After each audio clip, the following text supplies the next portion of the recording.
But hey, look. So I mean, we're talking about Trump shoes, possibly Texas culture right there, vulturing. So Beyonce dropped a record, a country record. Yeah, and few of them. Some people not so happy about that. Mainly the country music community. Mm-hmm. And we know it's not the first time that there's been an African American who's jumped into the country scene. By no means. As a matter of fact, K. Michelle, a lesser known R&B star, released a country album. You know, there's been other Aaron Neville. He's what's that? She from Memphis though, ain't she? And she from Memphis. Yes. Aaron Neville, you know, Darius Rucker. Yeah. Do the country music from Hootie and the Blowfish. All right. So it's not the first time that, you know, African Americans have jumped into the country realm. Okay. But even in the same vein though, like the way his was received, like they didn't want to play his on the chart on the stations. He had to go get Billy Ray Cyrus on his record in order for them to go ahead and push that record. Yeah. To make it a more viable country record. Yeah. So do you feel like there's another side of culture vulturing? Or is it just saying, hey, all right, this is culture protecting? Or is it just saying, hey, no, you're not vetted strongly enough to say, hey, no, you are going to be recognized as country music? Or is it just, hey, look, man, if I release something that's genre based and it fits the genre, play the record? That's my saying. If I drop something that applies to the genre, play it in the genre record. You know what I'm saying? Where it belongs. Play it, put it in the category where it belongs. Now, with the Lil Nas X situation, I can understand that because it's almost a parody, is what it felt like, even when it was out. You know what I'm saying? And it was received. It did feel like that. But so I get it with that one. But with the records Beyonce has dropped at this point in time, they're legitimate country records. You know what I'm saying? The country records, legitimate country records. Like not even a gray area with the country. Like even Nelly, when Nelly did a couple of country joints back in the day with I can't remember who the singer was. Was it Garth? It wasn't Garth Brooks, was it? It wasn't Garth. Forgive me if I forget who it was. But yeah, I remember. But he had a legitimate country singer on the record with him, and it was a country song. But like that's like still a gray area, okay? It does feel like similar to his hip hop style records, you know, the sing rap style in the country twang with the country lingo. So that was still gray. But like what K. Michelle's done and what Beyonce's doing, it's definitely country. It's definitely country, without a doubt. And it seems like it's being received as reverse culture vulture. You know what I mean? But then in the same case, she from Texas. She from Houston. She's from Houston. So it's like she has every right. Just like you said with K. Michelle, she's from Memphis. Yeah. She's from Tennessee. She's deep into that history. That's country territory, Memphis, Tennessee. You know what I'm saying? Like Nashville, Tennessee. And likewise with Houston. Yeah. Yeah. You know? So we got cowboy boots all up and through Texas. I'm about to start wearing cowboy boots and a cowboy hat. Look, man, the sisters wear cowboy boots out in Texas. You know what I'm saying? It's an ode to the culture. So the fact that she did it I'm from that. Like, you know what I'm saying? Like, now if you don't want to accept me, that's on you, but I'm from that. Like, you know what I'm saying? So I understand her doing it. And there's even a little theory out there that what she's doing is she's going and she's got like a 3-part, you know what I'm saying, album thing she's doing, and they saying that she's hitting all the genres that were African-American that have been left behind. So the house music was the first one with the last album. And now she's in the country, you know what I'm saying? So, and I think there's a third one. And I think she's just going to go back and hit all the genres that it's rock and roll or something. Probably that's cool. Probably rock is probably the third one. I think rock and roll is the third one. So everything which was black music started or was involved with from the infancy and left, she going back to put her piece in. Her you talk about blues music and country music is almost neck and neck. I'm pretty sure country music it's a direct line birthed right out of blues. Yeah, directly out of blues. Yeah, you know. So and nobody denies that. So I mean, like, but it shouldn't even be. Go ahead. I'm sorry. No, I was saying. I was going to just say there's a whole nother layer to this too. Talking about country music and culture vultures. So I don't know what else you had to say, because I might take this in a whole nother direction, another twist. Mm-hmm.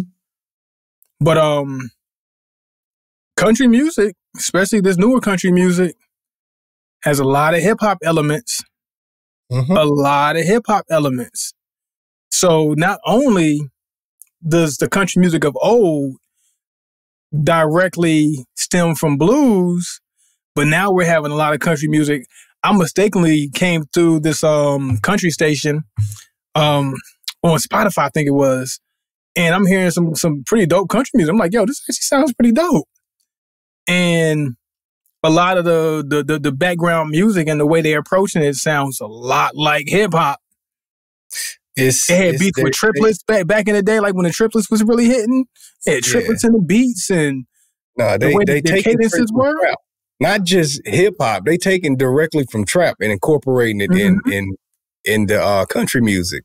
So, like you said before, it was blues, and now it's still the genres are still melding into one another. So it's almost like you can't say, as much as you want to keep that genre for yourself, it's open. As long as it's taken from others to continue to move its genre forward, then it's open to anybody who comes into there and gets a piece of it. You know what I mean? Like, and I'm with you on that. I found myself enjoying more confession time.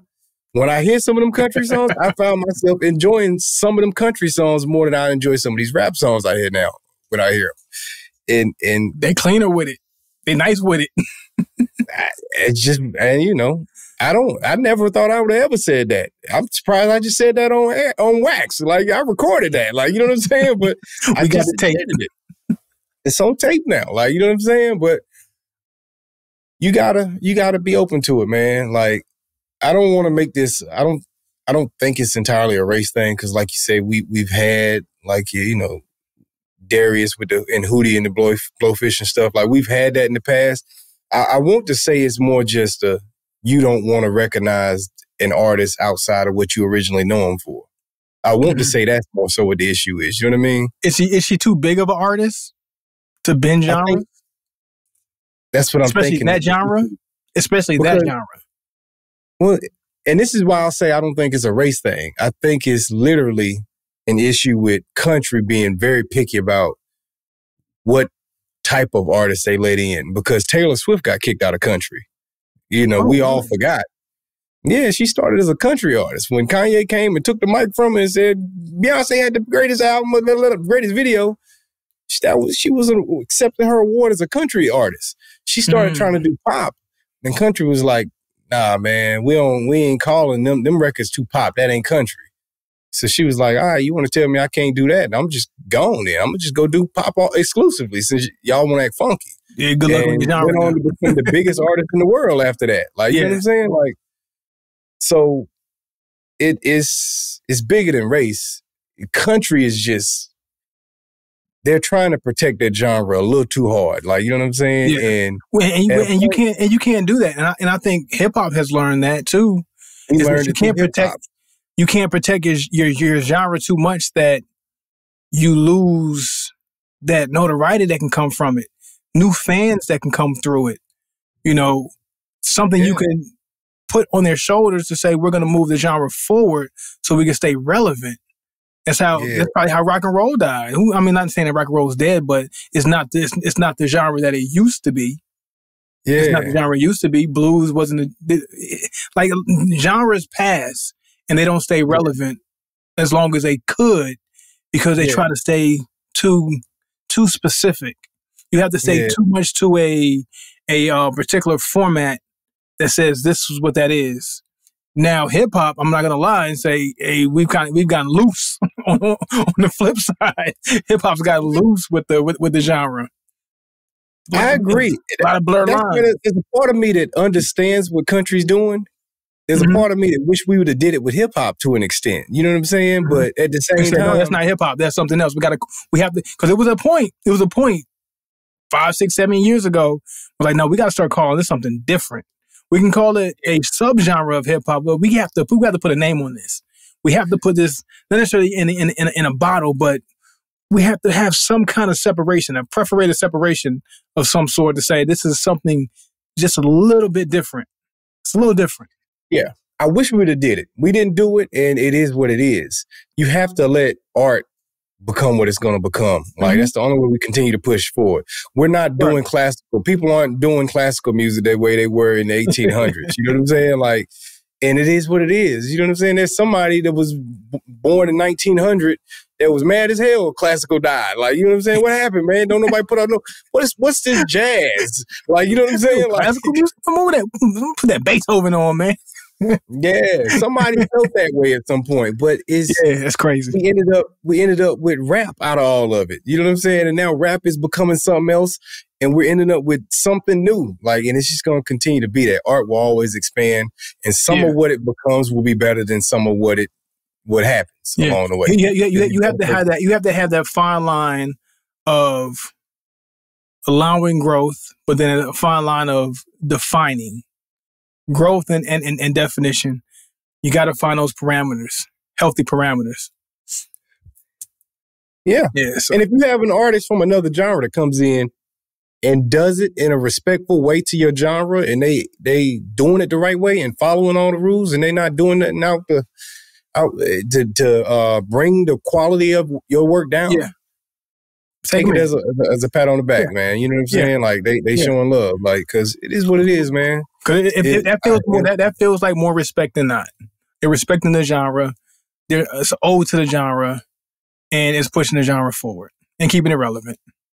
And that's what it ultimately comes down to, man. If Justin Bieber drop a rap album tomorrow and it's fire, call it a rap album. If it's dope, it's dope. Yeah. If it's dope, it's dope, man. You know, just let it be. But that's on country, man. You know, they want to keep it the way they want to, and they open the door. I could potentially be a fan. I've already began to start hearing stuff that's like, all right, that's all right. Maybe a year from now, I'll open up all the way and be like, all right, let me see what else there is. But add it to your playlist.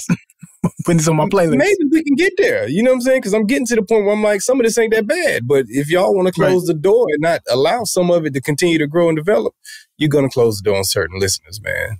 That like what you're becoming. Yeah. And you're doing all your artists within your genre a disservice. New fans that they could get.